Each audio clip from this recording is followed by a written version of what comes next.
Pan India wise మాత్రం అంత ఆడేది కాకపోవచ్చు. వాళ్ళ plus point, main plus point అయితే ప్రభాస్ ఎంట్రీ దగ్గర నుంచి మూవీ అనేది చాలా ఎలివేట్ అవుతుంది. అది లేకపోతే మాత్రం డల్ అయిపోయింది. అట్లేం లేదు. అంటే ఫస్ట్ హాఫ్ గురించి చూస్తే మాత్రం కొంచెం బోర్ కొడుతుంది.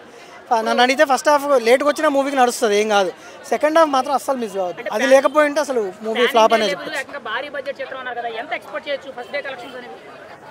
కలెక్షన్స్ నేను చెప్పలేను కానీ వాళ్ళు పెట్టిన డబ్బులు అయితే ఈజీగా వస్తాయి.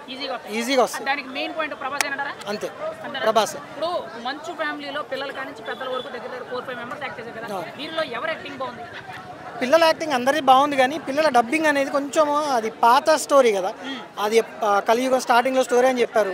మోరోవర్ ట్రైబల్ ఇది పిల్లలతో డబ్బింగ్ అది ఇంగ్లీష్ యాక్సెంట్లో ఉందన్నమాట, అమెరికన్ యాక్సెంట్లో డబ్బింగ్ చెప్తున్నారు. తెలుగు కూడా డబ్బింగ్ ఒక్కటి చేసి ఉంటే వేరే వాళ్ళతో చెప్పించుంటే మాత్రం వాళ్ళది కూడా చాలా బాగుంది. ఓవరాల్గా మ్యూజిక్, బీజిఎం, గ్రాఫిక్స్ అంటే విఎఫ్ఎక్స్ ఈ ప్యాటర్న్ అంతా ఎలా ఉంది? గతంలో వీటి మీద ట్రోల్స్ వచ్చినాయి కదా. ఫస్ట్ హాఫ్ బీజిఎంస్ ఏమంత అనిపించలే. చెప్పాను కదా, ప్రభాస్ ఎంట్రీ దగ్గర నుంచి మూవీ అంతా నెక్స్ట్ లెవెల్. బీజిఎం చూసినా, ఫైట్స్ చూసినా, ఎట్లా యాక్టింగ్ వైజ్ చూసినా కూడా నెక్స్ట్ లెవెల్. మంచు విష్ణు గతంలో శివయ్య అని చెప్పి డైలాగ్ చెప్పడంతో బాగా ట్రోల్ అయింది. అది తీసేసారు, మూవీలో లేదు. లేదు, ఆ ట్రోల్ అయింది తీసేసారు కావచ్చు. ఒక రకంగా చెప్పాలంటే ఎమోషనల్ సీన్, అది ఎమోషనల్ సీన్లో అనవసరంగా ఆ డైలాగ్ వచ్చింటుంటే జనాలు కామెడీ చేసేవాళ్ళు. అంటే బిఫోర్ సినిమా రిలీజ్ ముందు మనకి రొమాంటిక్ సాంగ్ పెట్టారని ఒక కాంట్రవర్సీ వచ్చింది కదా, కాంట్రవర్సీ అనేది కరెక్టే అంటారు? అసలు రొమాంటిక్ సాంగ్ అనేది ఈ స్టోరీకి కరెక్టే అంటారు? కాదు, రొమాన్స్ అనేది చాలా ఓవర్ అన్నెసెసరీ అనమాట ఈ మూవీకి. అసలు అది అంటే వాళ్ళు ఏం చెప్తున్నారంటే, దానికి కన్నప్పకి కూడా పర్సనల్ లైఫ్ ఉంటుంది కదా, ఫ్యామిలీ లైఫ్ ఉంటుంది, వైఫ్ అండ్ హస్బెండ్ కనెక్షన్ చూపించాలనుకున్నారు కానీ అది ఓవర్ రొమాన్స్ లాగా ఉంది.